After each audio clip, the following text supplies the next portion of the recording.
Mày kêu cảnh sát tới bắt tao đi. Đấm mặt bây giờ. Tuyệt Dạ vời. ông anh. Làm mạnh lên. Nói nhiều lên. Sủi. Sủi với mày.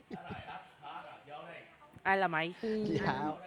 Dạ ông anh ông anh Bảnh. Ai là mày? Bảnh là bảnh gì con ếch bắt lòi. Lờ mày đậu má đào heo nè, heo gừng. Tôi thấy anh hơi bị bảnh rồi đó.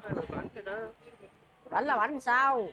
Là anh không anh tự tự hủy bản thân mình luôn. Tự quỷ thì sao? Em giỡn đó mấy anh em thanh tối à. Sao kỳ vậy em có cái mỏ nói mà không có mỏ dám nhận em. Dám nhận em. Kỳ vậy. Em cười.